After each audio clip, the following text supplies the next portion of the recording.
Hello everybody, how you all doing? I've not spoken to you in a little while because I've been on holiday.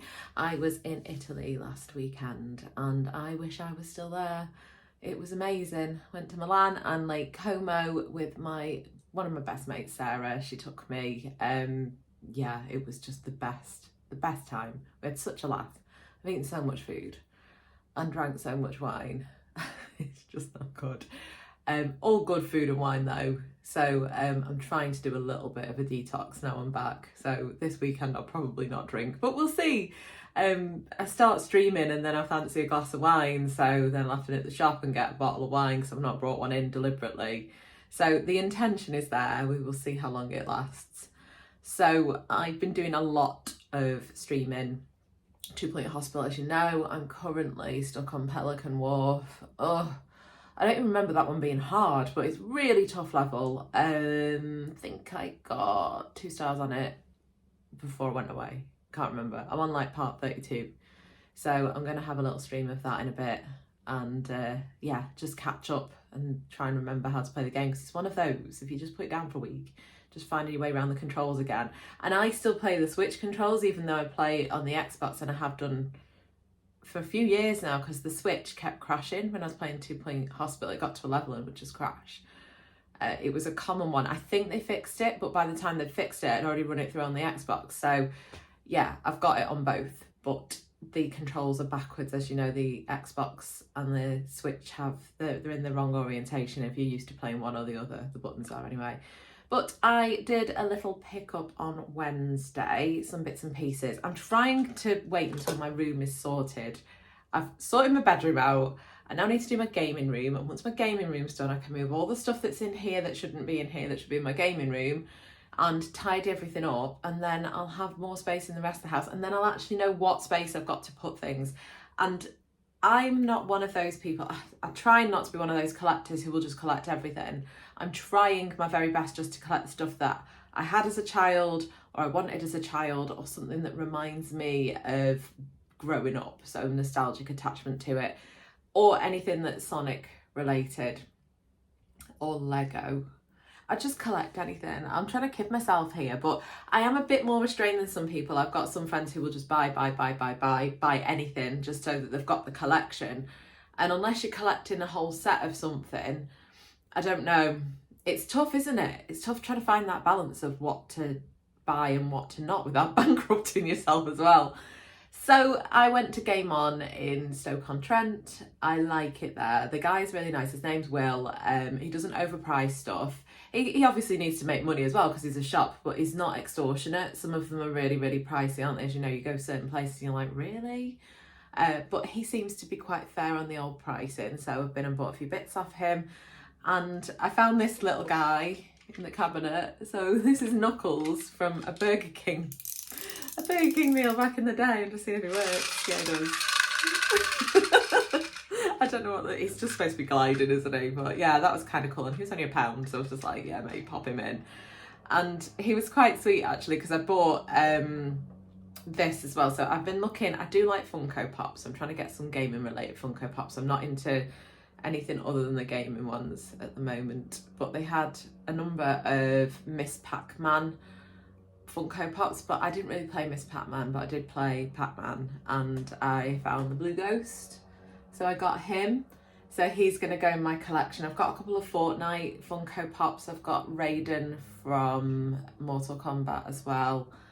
So yeah, I'm gonna try and restrain myself with these because they're just so addictive. Like, there's not a genre that isn't covered, like movies, cartoons, games, everything. Anything you can think of, they seem to turn into a Funko Pop. So I avoided it for a long time and now I'm starting to collect them. But if I can get my hands on the Sonic ones, they're the ones that I'm really after, but they're quite rare. And speaking of Sonic, he was asking as I was paying, I said, oh, have you got any more Sonic stuff about? I was looking around and seeing what was what. Oh, that was the one that I wanted to tell you about, actually. I could not believe this. Those of us that collected Master System, because now I've got a Master System, because I always wanted a Master System, and there's games on there that I always wanted. I was in Game On, in his shop, and Dr. Robotnik's bean machine was behind the counter. And I know he puts the pricier ones behind the counter. And this is on the Master System. So on the Mega Drive, you can get it for a tenner, 15 quid, really quite reasonable. On the Master System, £150 for Dr. Robotnik's bean machine. Dr. Robotnik's mean bean machine. I love this game. Like, I really, really enjoyed that game. I played it to death on the Mega Drive. And I saw it, my eyes lit up, and then I was like, oh, he puts his expensive ones behind the counter, and he's like, yeah, look, they go really expensive. So he was on eBay showing me, and they're like 200 quid. I was like, what? But on reflection and having a bit of a chat with him about it, the Master System around that time was probably starting to die a death, and everyone was moving over to Mega Drive. So it might have been that there was a very short run of those before the console was sort of, you know, debunked, I guess. Debunked, is that even the right terminology? I don't know, but they got rid of it, didn't they? And then you just get your Mega Drive game. But as I was paying anyway, so we'd had the chat about the Master System game, but I will be trying to keep an eye out for that on Car Boots. I did not realise that was worth so much money. And it was pristine. The one he's got is pristine. But he said, oh, do you like plushies? I was like, yes. So he got a load of plushies out the back. It got a couple of Sonic ones, but I've already got some of the Sonic ones. It was the one that Scotty gave me actually from Marathon Gaming. He had one of him as well. Said, oh, I've already got him, so I'm good. But he got this little guy. So this is a teeny tiny little Sonic, and he thinks it was from a Sonic Boom game, like came with Sonic Boom. I don't have Sonic Boom, but I can get the game.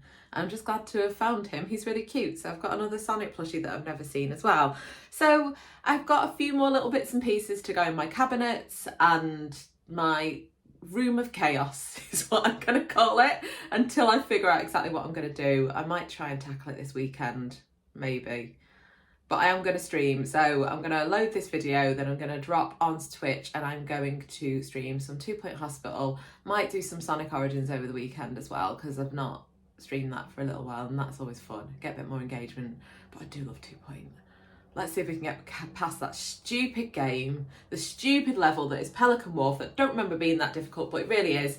So if you want to watch that, and yeah, you'll hear me descend into like madness. It's so frustrating, that game. When it doesn't want you to beat a level, it will not let you, no matter what you do. And then eventually it will let you get past it, but you do nothing any different to the time that you played before. It just all falls on what emergencies come in, what machines try to blow up, what epidemics you have, all the chaos that is. But I do love it, and I am addicted. So yeah, I think I'm about halfway around the game now, so all good. But right, I'm going to let you guys go because I didn't want to do a really long one, and I'm still twittering on now, talking absolute bobbins. So thank you for staying tuned in if you're still here. I will speak to you all very soon. I'm hoping we can get out to the car boot soon. There's not been any round here as of yet because the ground is all still wet, and I'm getting very annoyed when I see other people who are going to car boots and we can't go for them locally. I'd have to drive a distance. So hopefully in the next few weeks we'll get out and do some car boot hunting as well. Until then, I will say goodbye, and I'll speak to you all soon.